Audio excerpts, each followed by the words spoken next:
பசுமை பசுமை பசுமை பசுமை பசுமை பசுமை பசுமை பசுமை பசுமை 90.4 FM. உங்களை முன்னேற்றும் நோக்கோடு பயணிக்கும் பசுமை 90.4 FM. இனி என்றும் உங்களோடுதான். இந்திய விடுதலை நாள் அமுதப் பெருவிழா, இந்திய அரசின் விஞ்ஞான் பிரசார் அறிவியல் பலகை, தமிழ்நாடு அரசின் அறிவியல் தொழில்நுட்ப மையம், பசுமை 90.4 இணைந்து வழங்கும் சிறப்பு தொடர் நிகழ்ச்சி அறிவியலோடு விளையாடு. இது அறிவியல் உண்மைகளை எடுத்துக் கூறும் சிறப்பு தொடர் நிகழ்ச்சி. அத்தியாயம் 23. நிகழ்ச்சியில் உங்களோடு கவிவலவன். அனைவருக்கும் வணக்கம். இன்னைக்கு நான் உங்ககிட்ட நம்மளோட அன்றாட வாழ்க்கையில என்னென்ன அறிவியல் சார்ந்த சாதனங்களா இருக்கட்டும், விஷயங்களா இருக்கட்டும், எதை நம்ம பயன்படுத்திட்டு வரோம் அப்படிங்கிறது தான் இன்னைக்கு நான் உங்ககிட்ட பகிர்ந்துக்க போறேன். முதல்ல பார்த்தோம் அப்படின்னா, மின்சாரம் இல்லாம இன்றைய வாழ்க்கையை நினைச்சே பார்க்க முடியாத நிலைக்கு தான் நம்ம தள்ளப்பட்டிருக்கோம். வீட்டுல அன்றாட செயல்பாடுகள் அனைத்துமே மின்சாரத்தை அடிப்படையா கொண்டுதான் இருக்கு. நாம பயன்படுத்தக்கூடிய சாதனங்களையும் அவற்றில் செயல்படக்கூடிய அறிவியல் தத்துவங்களையும் தான் இன்னைக்கு நான் உங்ககிட்ட பகிர்ந்துட்டு இருக்கேன். மின் விளக்குகள், அதாவது எலக்ட்ரிக் லேம்ப் அப்படின்னு சொல்லுவாங்க, எலக்ட்ரிக் சிக்னல், இது எல்லாமே மின் ஆற்றலை ஒளி ஆற்றலா மாற்றிட்டு வருது. வானொலியில இருக்கக்கூடிய மின் ஆற்றல் ஒளி ஆற்றலா மாற்றப்படுது. துணி துவைக்கக்கூடிய இயந்திரம், மின் மோட்டார், மாவு அரைக்கக்கூடிய இயந்திரம், இது எல்லாமே மின் ஆற்றலை இயந்திர ஆற்றலா மாற்றிட்டு வருது. மின் சமைப்பான், மின் சலவை பெட்டி, மின் சலவை பெட்டி, இவற்றுல எல்லாத்துலயுமே மின் ஆற்றல் வெப்ப ஆற்றலா மாற்றப்பட்டு வருது. இது எல்லாமே ஆற்றல் அழிவின்மை தத்துவத்தின் அடிப்படையில் தான் செயல்பட்டு வருது. நீராவி குளிர்விக்கப்படுவதால நீர்மமாகிறது என்ற தத்துவத்தோட அடிப்படையில ஃப்ரிட்ஜ், அதாவது குளிர்சாதன பெட்டி, இந்த தத்துவத்தோட அடிப்படையில செயல்பட்டு வருது. அறிவியல் வளர்த்திய பள்ளிகள்ல ஆசிரியர்கள் மாணவர்களுக்கு நித்திய சொல்லிக் கொடுக்க வேணும். ஏன் அப்படின்னா, பள்ளியில இருக்கக்கூடிய தொலைக்காட்சியில கல்வி நிகழ்ச்சியில நம்ம பாக்குறோம். இதுல மின் ஆற்றல் ஒளி மற்றும் ஒளி ஆற்றலா மாற்றப்பட்டு வருது. பள்ளியில நாம பயன்படுத்தக்கூடிய குடிநீர் சுத்திகரிப்பான் பிரித்து வழிகட்டுதல் என்ற தத்துவத்தோட அடிப்படையில செயல்பட்டு வருது. ஆய்வகங்கள்ல பயன்படுத்தக்கூடிய தூய நீர் கலன் காய்ச்சி வடிகட்டுதல் என்ற தத்துவத்தோட அடிப்படையில செயல்படுது. ஒளிப்பட கருவி ஒளி பிரதிபலித்தல் தத்துவத்தின் அடிப்படையில செயல்படுது. நுண்ணோக்கி பார்த்தோம் அப்படின்னா லென்ஸ் தத்துவத்தின் அடிப்படையில செயல்பட்டு வருது. நெக்ஸ்ட் பார்த்தோம் அப்படின்னா பொது இடங்கள்ல அறிவியலோட பயன்பாடுகள். பொதுமக்கள் அன்றாட வாழ்க்கையில பல பொது இடங்கள்ல அறிவியல் கண்டுபிடிப்புகளோட பயன்களை அடைஞ்சிட்டு வராங்க. பெருகி வரக்கூடிய மக்கள் தொகையோட தேவைகளுக்கே ஈடு கொடுக்கக்கூடிய வகையில இன்னைக்கு அறிவியல் கருவிகள் கண்டுபிடிச்சிட்டு வராங்க.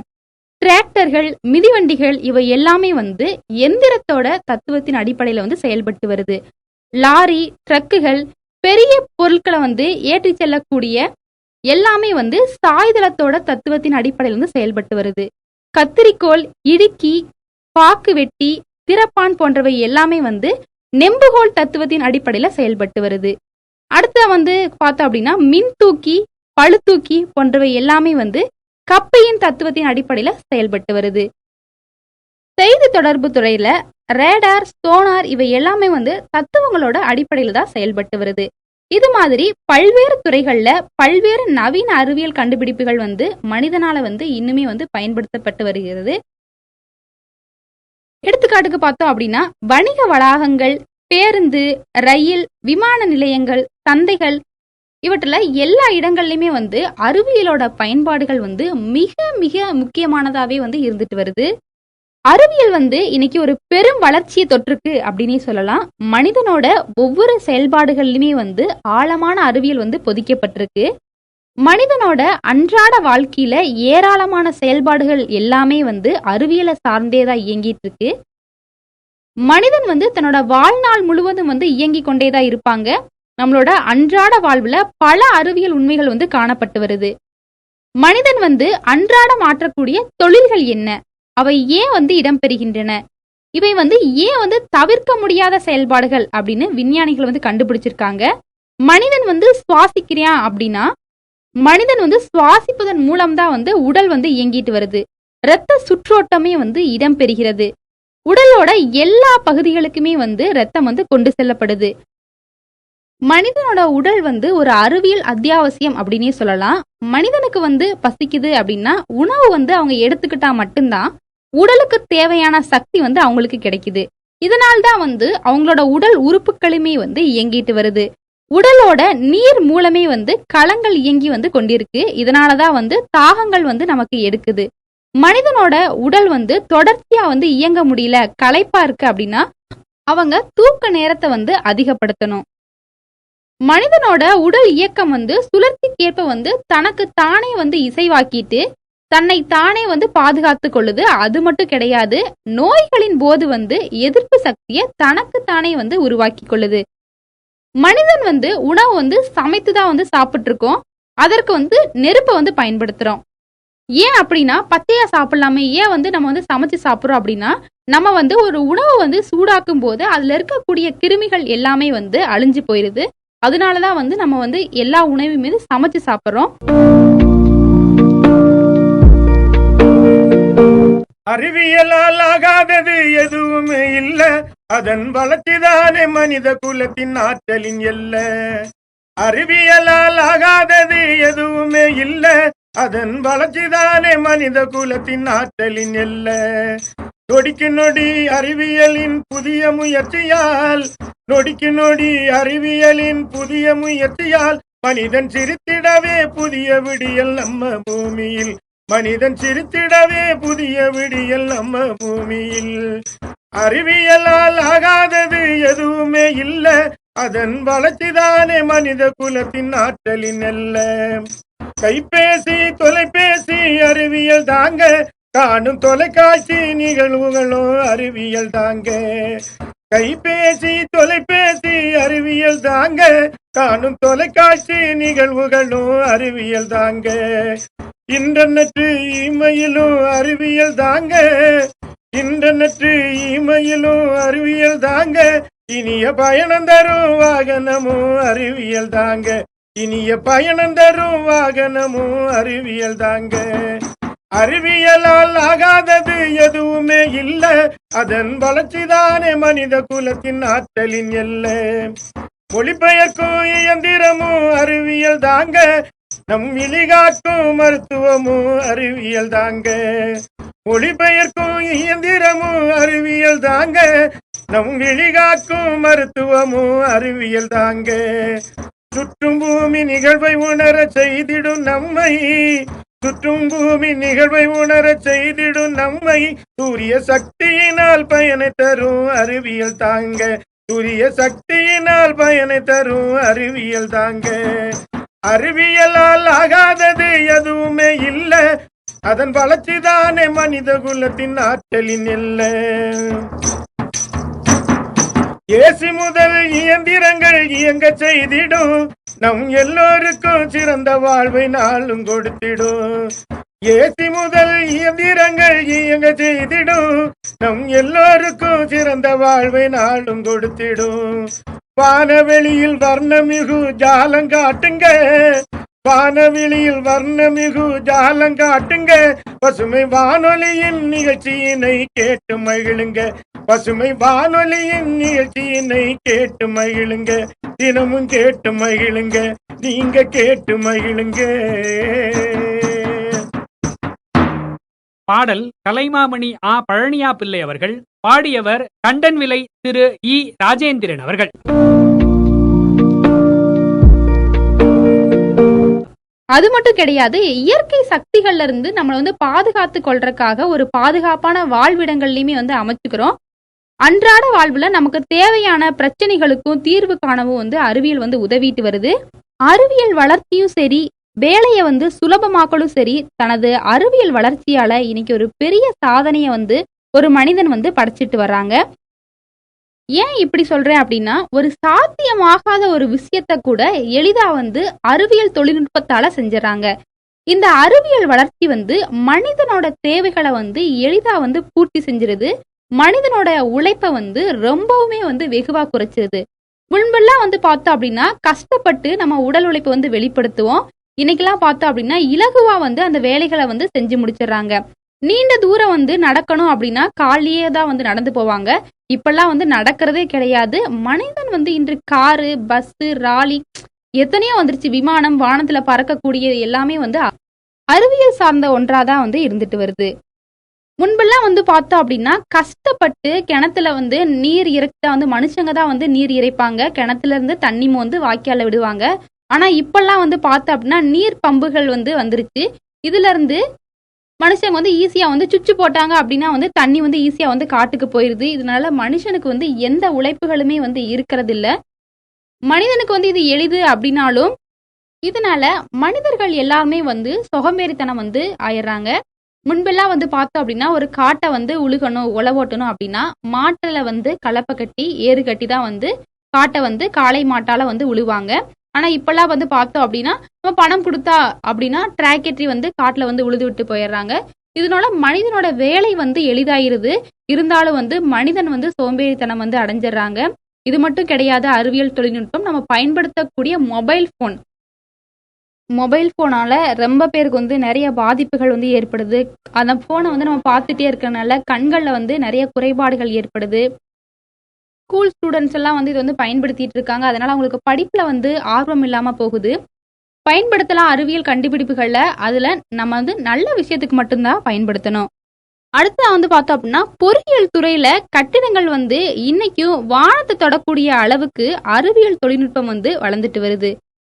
கணினி வந்து அதோடு இணைந்து இணையம், கையடக்க தொலைபேசிகள், சமூக வலைதளங்கள், தகவல் தொடர்பால ஒரு மிகச்சிறந்த அறிவியல் பரிணாமத்தை வந்து கொண்டிருக்கு. விவசாயம், பொருளாதாரம், கல்வி, போக்குவரத்து, விளையாட்டு, பொழுதுபோக்கு அப்படின்னு எல்லா துறைகள்லையுமே வந்து மனிதனோட பணிகளை வந்து அறிவியல் வந்து மிகவுமே வந்து சுலபமாக்கிட்டு வருது. இன்னைக்கு அறிவியலால சாத்தியமாகாத விஷயம் அப்படின்னு எதுவுமே கிடையாது. அறிவியல் வந்து எப்போதுமே வந்து மனிதனோட நலன்களை வந்து பாதுகாக்கக்கூடியது. இதற்கு மாறா வந்து பார்த்தோம் அப்படின்னா மனித நலன்களை கெடுக்கக்கூடிய வகையில இன்னைக்கு அறிவியல் வளர்ச்சி வந்து போய்கொண்டிருக்கு. வேலைகள் வந்து மனுஷனுக்கு வந்து வேலைகள்லாம் வந்து கம்மியாயிருது. இதனால வந்து மனிதனோட உடல் உழைப்பு வந்து இல்லாமலே போயிருது. நான் முன்னரே சொல்லியிருந்தேன், சோம்பேறித்தனம், உடல் நலம் குறைதல், அதிக எடை, பல நோய்களுக்குமே வந்து ஆளாகிறாங்க. இந்த மாதிரியான நிலைகள்ல வந்து மனிதனோட ஆரோக்கியம் வந்து தடைபடுது. இந்த அறிவியல் வளர்ச்சியால பல நன்மைகள் வந்து நமக்கு இருந்தாலும் சில தீமைகளும் வந்து இருந்துட்டே தான் வருது. நம்மளோட டே டு டே லைஃப்ல வந்து என்னென்ன அறிவியல் சார்ந்த விஷயங்களை வந்து நம்ம பயன்படுத்துறோம், அதால என்னென்ன வந்து நம்மளுக்கு நன்மைகள் கிடைக்குது, என்னென்ன தீமைகள் கிடைக்குது அப்படிங்கிறத உங்ககிட்ட வந்து இன்னைக்கு ஷேர் பண்ணிக்கிட்டேன். இத்துடன் வந்து இந்த உரை வந்து நிறைவு பெறுகிறது. நன்றி.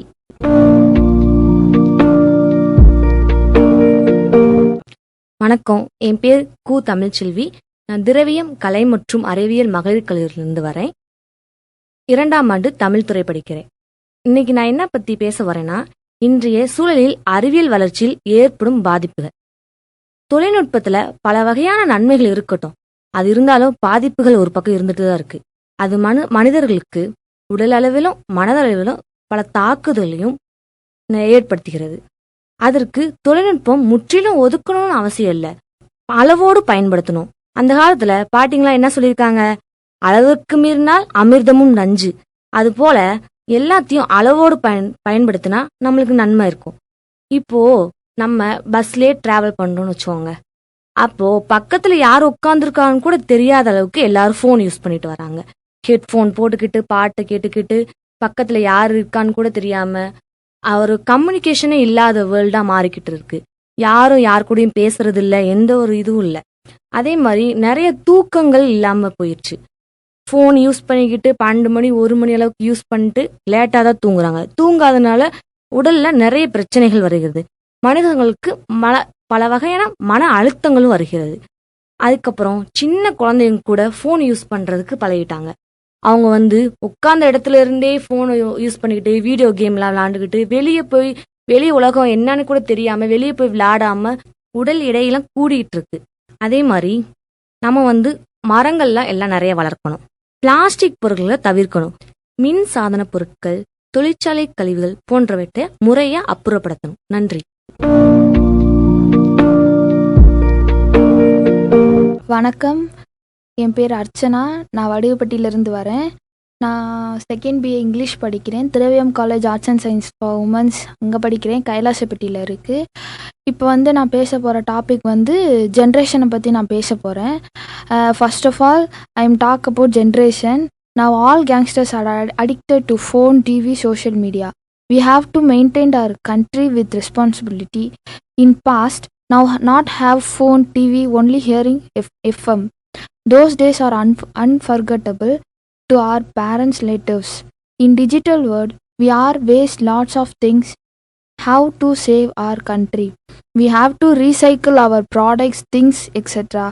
Nowadays, lots of products are launching in market, but those are chemical products. It will affect our face and human beings because it will used in plastic products. Plastic are not recycled product. We have to save our country, water, tree, etc. and we have to save our animal also. Thank you.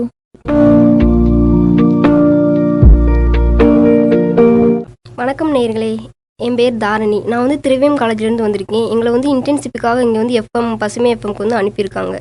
எங்களுக்கு கொடுத்த topic before generation and after generation பற்றின topic. Before generation என்ன பண்ணுவாங்கன்னா, என்னாச்சும் information gather பண்ணணும்னா through the letter மூலம் gather பண்ணுவாங்க. இப்போ இருக்க ஜென்ரேஷனில் ஃபோன், இன்டர்நெட், ட்விட்டர், இன்ஸ்டாகிராம் இந்த மணிக்கு இது பண்ணுறாங்க. அதே மணிக்கு முன்னாடி என்ன பண்ணுவாங்கன்னா, இப்போ என்னாச்சு நம்ம சமையல் தேவை இந்த மசாலா அரைக்கணும்னா என்ன பண்ணுவாங்கன்னா அம்மி யூஸ் பண்ணுவாங்க. ஆனால் இப்போ என்ன மிக்சி, கிரைண்டர் இந்த மணிக்கு யூஸ் பண்ணிக்கிறாங்க. அதே மணிக்கு இன்னொன்று என்னன்னா, முதலாம் பத்திரிக்கை வீடியோட வச்சு கொடுப்பாங்க. இப்போ வாட்ஸ்அப் குரூப் ஓப்பன் பண்ணி அதன் மூலம் நம்மளுக்கு மெசேஜ் போட்டுவிட்டு இன்விடேஷன் அனுப்பிடுறாங்க. ஸோ இதன் மூலம் இது என்னன்னா,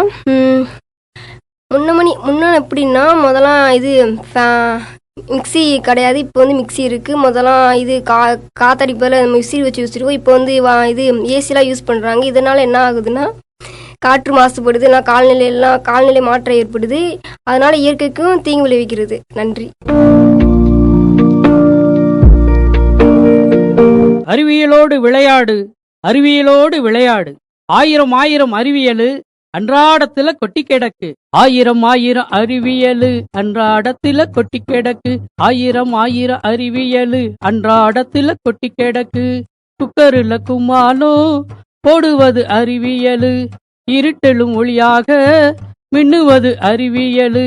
குக்கருல கும்மாலும் போடுவது அறிவியலு, இருட்டுல ஒளியாக மின்னுவது அறிவியலு.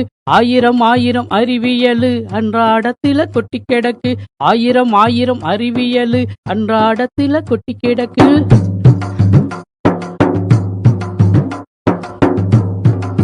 அணுவ பிளந்துதான் ஆராய்ச்சி செய்திடுவோம், அண்டம் முழுவதுமே அளந்து மகிழ்ந்திடுவோம். அணுவ பிளந்துதான் ஆராய்ச்சி செய்திடுவோம், அண்டம் முழுவதுமே அளந்து மகிழ்ந்திடுவோம். கணினியில் கல்வியுமே கற்றுத்தரும் அறிவியலே, கைபேசி முகநூலில் கருத்தாக்கம் அறிவியலே. கணினியில் கல்வியுமே கற்றுத்தரும் அறிவியலே, கைபேசி முகநூலில் கருத்தாக்கம் அறிவியலே. ஆயிரம் ஆயிரம் அறிவியலு அன்றாடத்துல கொட்டி கிடக்கு. ஆயிரம் ஆயிரம் அறிவியலு அன்றாடத்துல கொட்டி கிடக்கு.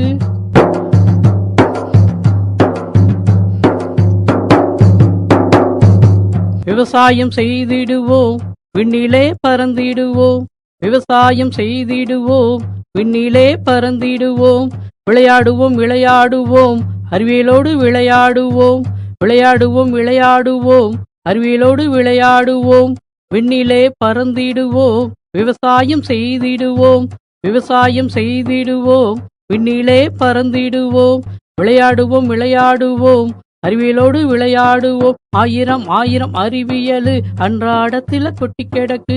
ஆயிரம் ஆயிரம் அறிவியலு அன்றாடத்தில கொட்டி கிடக்கு. அன்றாடத்தில கொட்டி கிடக்கு. அன்றாடத்தில கொட்டி கிடக்கு. அறிவியலோடு விளையாடு, அறிவியலோடு விளையாடு. இந்த அறிவியலோடு விளையாடு சிறப்பு தொடர் நிகழ்ச்சியை பத்தின உங்களுடைய கருத்துக்களை பசுமை வானொலி 90.4 H2/30 ஆரம் காலனி செகண்ட் கிராஸ் திண்டுக்கல் அப்படிங்கிற அட்ரஸ்க்கு எழுதி அனுப்பலாம். இல்லைன்னா 9486974747 அப்படிங்கிற நம்ம பசுமை வானொலியோட வாட்ஸ்அப் நம்பருக்கு அனுப்பலாம். இது இல்லாம பசுமை எஃப்எம் அப்படிங்கிற FB, இன்ஸ்டாகிராம், ட்விட்டர் பேஜுகள்லயும் உங்களுடைய கருத்துக்களை நீங்க பகிர்ந்துக்கலாம். இன்னொரு நிகழ்ச்சியில உங்களை சந்திக்கும் வரை உங்களிடமிருந்து விடை பெறுவது உங்கள் அன்பு தோழன் கவிவலவன்.